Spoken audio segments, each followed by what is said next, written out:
Fala galera, ligado aqui no Futizé, sejam todos muito bem-vindos e bem-vindas a mais um vídeo por aqui.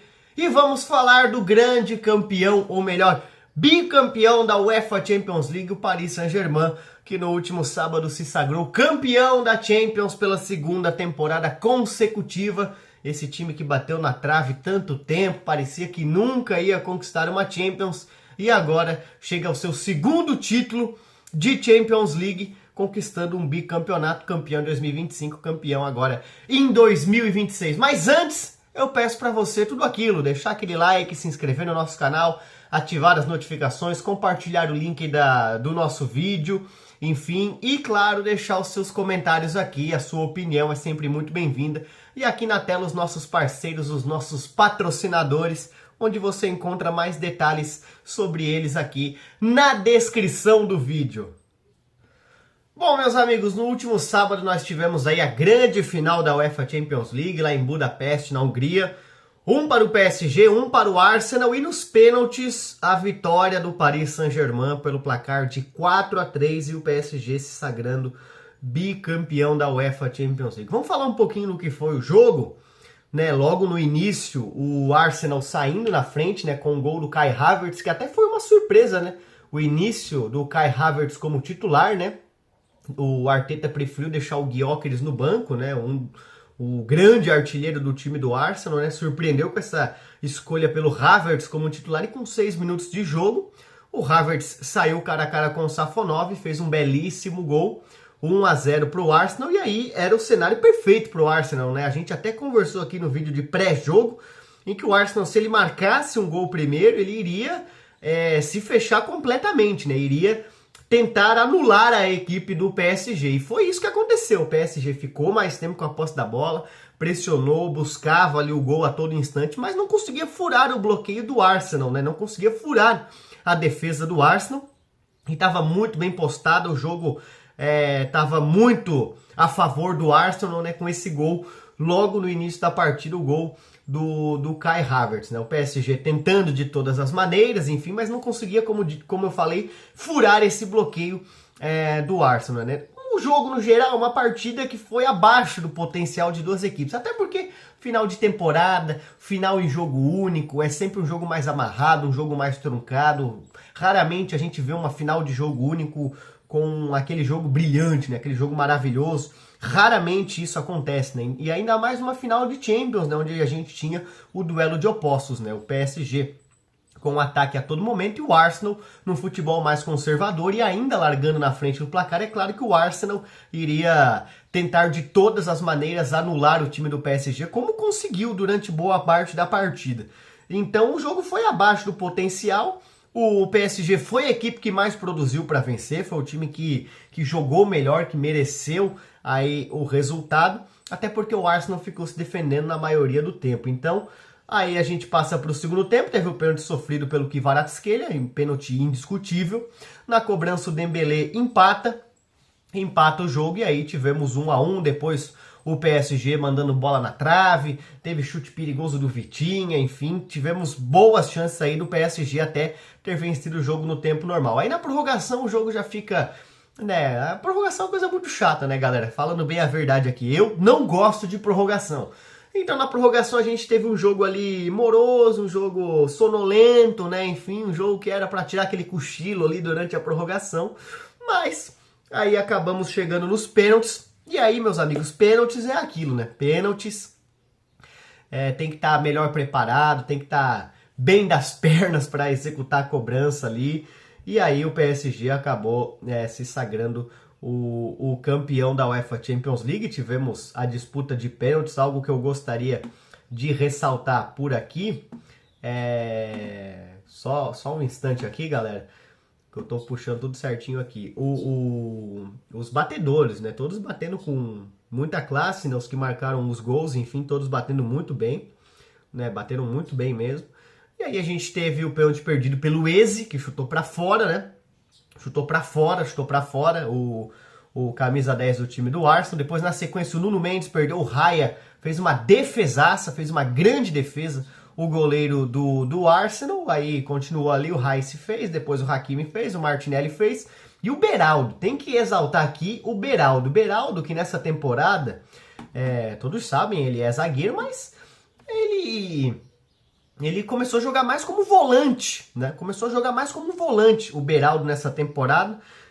Não teve tantos minutos assim durante a temporada, mas quando entrou ali como volante, entrou numa função diferente ali que o Luiz Henrique achou para ele. E ele bateu o último pênalti com uma frieza, com uma categoria, bola na costura da rede, bola para um lado, goleiro para o outro. O último pênalti, poderia, se ele perdesse ali, era só o Arsenal fazer que era campeão. Então, o Beraldo bateu com muita classe, bateu muito bem, até quando eu vi que era o Beraldo que estava indo para a bola, eu disse, cara, o Beraldo vai bater o quinto pênalti. E ele foi lá e bateu com muita tranquilidade. Depois ele falou que estava muito nervoso, obviamente, mas ele bateu com muita tranquilidade. E quem acabou depois perdendo foi o outro zagueiro brasileiro, o Gabriel Magalhães, que chutou por cima. E foi uma pena, tá? Foi uma pena porque ele fez uma grande partida, ele jogou demais, demais mesmo, o Gabriel Magalhães, que é um dos melhores zagueiros da atualidade sim, tá? É um dos melhores zagueiros da atualidade sim, a gente que já tá nesse clima de Copa do Mundo. A gente tem aí uma boa dupla de zaga, tá? Marquinhos, que foi campeão agora com o PSG, e o Gabriel Magalhães. E vale destacar, assim que o Gabriel Magalhães chutou por cima, o Marquinhos foi diretamente lá dar um abraço no seu companheiro agora de seleção brasileira, o Gabriel Magalhães. O Marquinhos já exercendo essa liderança, né? Já exercendo essa liderança, ele que vai ser o capitão, né? Confirmado pelo Ancelotti, o Marquinhos vai ser o capitão aí da seleção brasileira na Copa do Mundo. Então, isso foi muito bacana, foi muito legal do Marquinhos ir lá dar um abraço, dar um apoio. O Gabriel Magalhães, que estava desolado, chutou o pênalti por cima.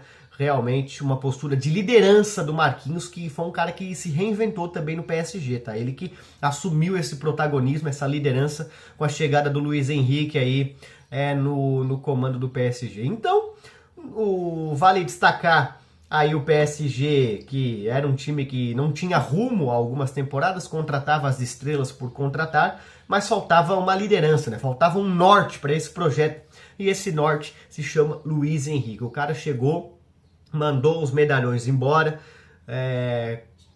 conta com um elenco jovem, uma garotada que pode se manter competitiva por muito tempo ainda, tá? O PSG vai vir forte para as próximas temporadas, é claro que pode ainda contratar alguns jogadores, porque tem muita bala na agulha, mas é um time que pode contratar ainda mais e ficar ainda mais forte durante as próximas temporadas. É um projeto sólido. Agora a gente pode dizer que o PSG tem um projeto esportivo sólido muito por conta do Luiz Henrique, que é um líder, é o chefe, é diretor, é treinador, é tudo ao mesmo tempo.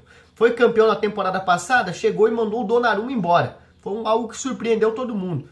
Mesmo assim o PSG se mantém competitivo, se mantém forte aí nas competições. Ele pode chegar agora no começo da próxima temporada e mandar algum desses jogadores aí embora, porque é bem a cara do Luiz Henrique.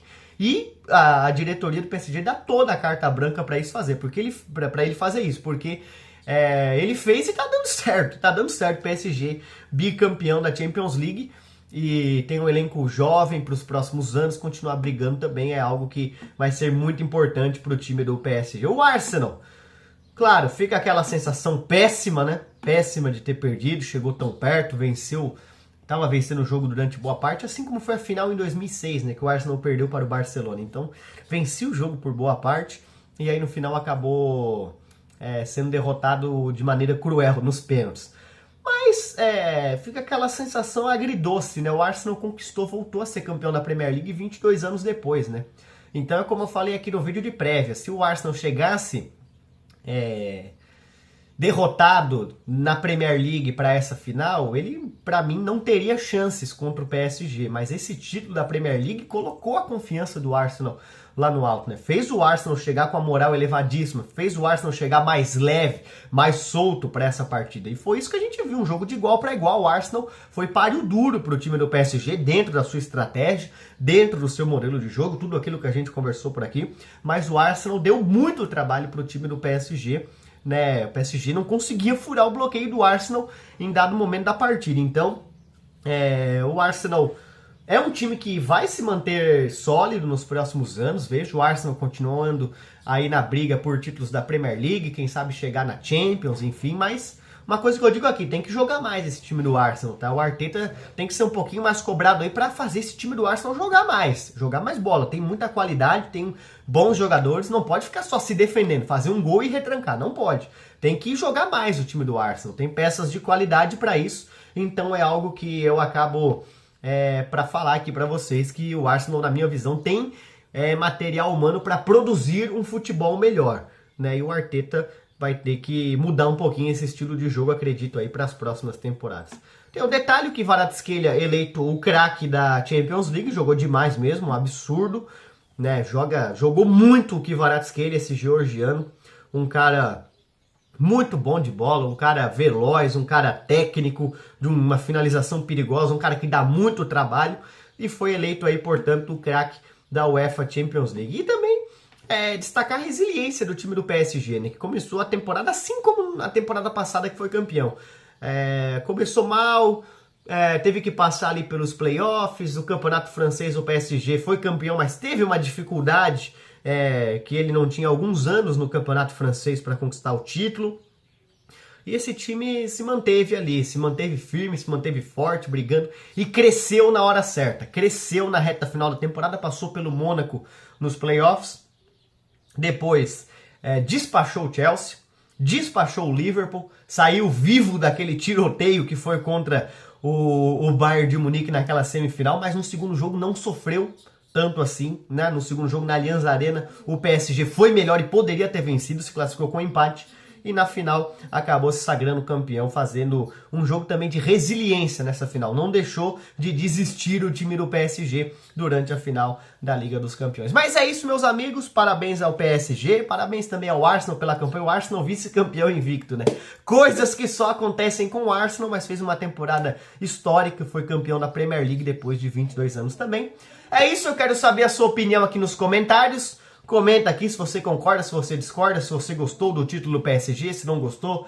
Deixa aqui a sua opinião, deixa aquele like, se inscreve no nosso canal, ativa as notificações, compartilha o link do nosso canal. Até porque estamos chegando na Copa do Mundo, falta pouquinho para começar a Copa do Mundo, 10 dias para a Copa. E durante a Copa nós estaremos por aqui com o nosso Copa do Zé, o nosso programa para falar de Copa do Mundo. Então fiquem ligados aí, lives pós-jogo, nos duelos da seleção brasileira. A gente já fez aqui ontem, no pós-jogo desse amistoso entre Brasil e Panamá. Então confere aí o nosso Copa do Zé, que vai estar muito legal durante a Copa do Mundo. Agora a gente vira a chavinha totalmente. Sai do futebol de clubes e entra no futebol de seleções, porque tá chegando a maior Copa do Mundo da história. E aqui na tela os nossos parceiros, os nossos patrocinadores: Gabriela Barreto Estúdio Hair, Sangão Tratamento de Madeiras, Labela Centro Estético, Freitas Móveis sob medida, Marlise Vitoraço Acupuntura, Agroalan Pet e Garden, Marcelo Tábuas Personalizadas, Toda Santa Confecções e também a Clínica Sevida. Mais detalhes sobre eles você encontra na descrição do nosso vídeo. Tamo junto, galera, um forte abraço e até a Copa do Mundo.